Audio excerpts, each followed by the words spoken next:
Hello दोस्तों, आप लोगों का आप बीटी चैनल में स्वागत है। अगर आप लोग मेरे चैनल में नए हैं तो मेरे चैनल को सब्सक्राइब कर दीजिए ताकि आप लोगों के पास मेरा वीडियो आती रहे।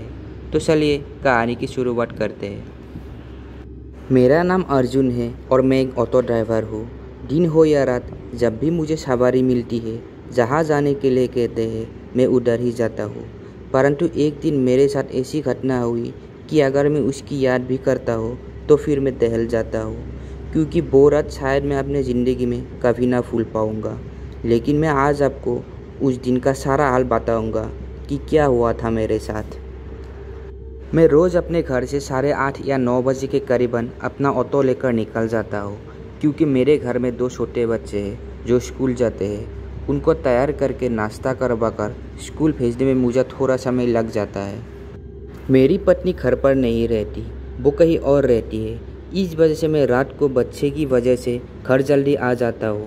रात 9 बजे तक अक्सर मैं घर आ जाता हूँ, पर उस दिन मुझे थोड़ा ज़्यादा रात हो गई थी। सवारी को लेकर थोड़ा दूर जाना था, इस वजह से आते आते मुझे लगभग 10:30 बज रहे होंगे।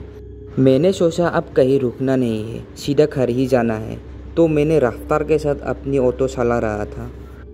घर भी बहुत दूर था, यहाँ से लगभग 20 किलोमीटर जाना था, इसलिए मैं बहुत तेज़ी से तो जा रहा था, पर रास्ते में एक बड़ा जंगल भी पड़ता था, जो कि खतरनाक इसलिए माना जाता था क्योंकि वहाँ हाथी सड़क पर आ जाते थे। मैं इस समय ऋषिकेश डोईवाला के बीच में जो जंगल पड़ता है, वहीं से होकर जा रहा था। अंधेरी रात थी और बहुत सुनसान सड़क थी।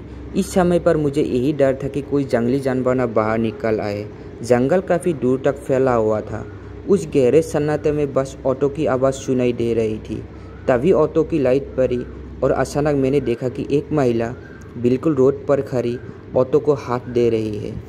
मैंने सोचा कि अंधेरी रात है और ये महिला यहाँ कैसे खड़ी है, लेकिन मेरा मन था कि चाहे कुछ भी हो जाए, लेकिन अब ऑटो नहीं रोकूंगा और किसी भी सवारी को नहीं बैठाऊंगा। मुझे बस जल्दी घर जाना है, क्योंकि घर में बच्चे अकेले थे।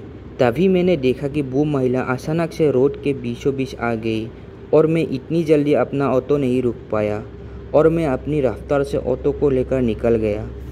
लेकिन मैं बहुत हैरान था, क्योंकि वो महिला बिल्कुल बीच में आ गई। फिर भी मेरी गाड़ी ना उससे टकराई, ना मुझे ऐसा कुछ महसूस हुआ कि कुछ भी मेरी गाड़ी के आगे आया हो।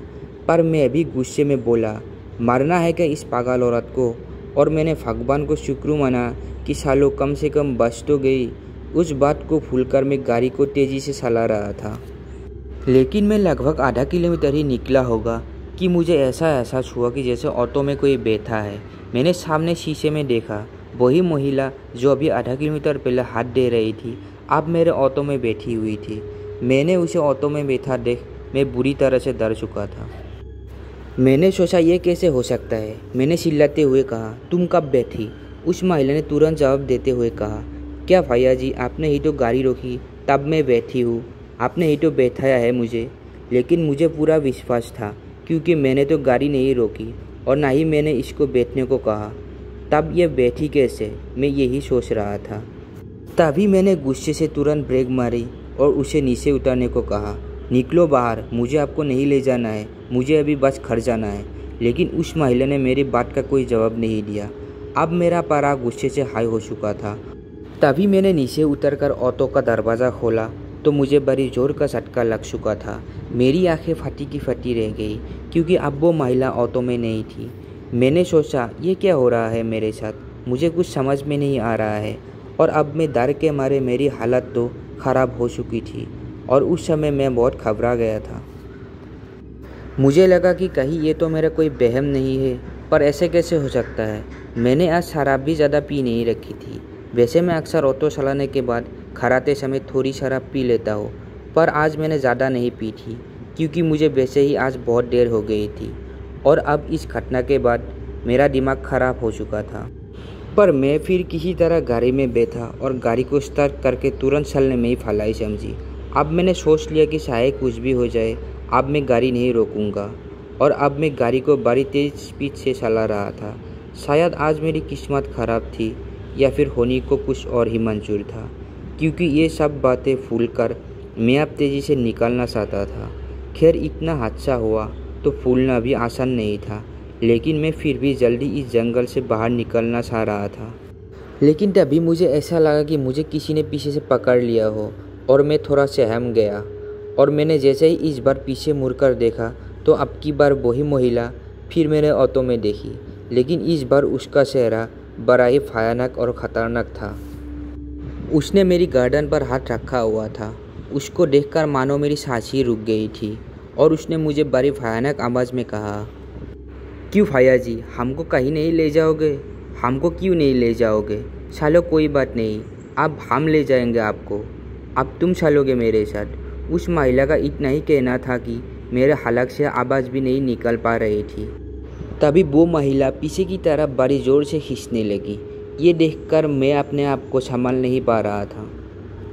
तभी मुझे ऐसा एहसास हुआ कि मेरी गाड़ी किसी चीज़ से बहुत तेज़ जाकर टकराई और अभी मेरी आंखों के आगे अंधेरा सा हो गया। और जब मुझे होश आया तो मैं पास के जॉली ग्रीन हॉस्पिटल में था। मेरे सिर पर 12 टाँके लगे और अंदरूनी चोट भी लगी। मुझे डॉक्टर ने बताया कि मुझे वन विभाग के पुलिसकर्मी यहाँ पर लेके आए और उन्होंने ये भी बताया कि मेरी हालत बहुत गंभीर थी और मेरा ऑटो एक पेड़ से जाकर टकराया था। वो लोग मुझे बेहोशी की हालत में हॉस्पिटल में लेकर आए थे।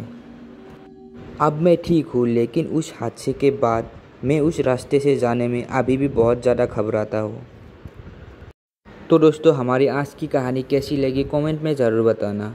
अगर आपके पास भी ऐसी कोई कहानी है जो शेयर करना चाहते हैं, डिस्क्रिप्शन बॉक्स पे मेरा ईमेल आईडी है, तो उस पर शेयर कर सकते हैं।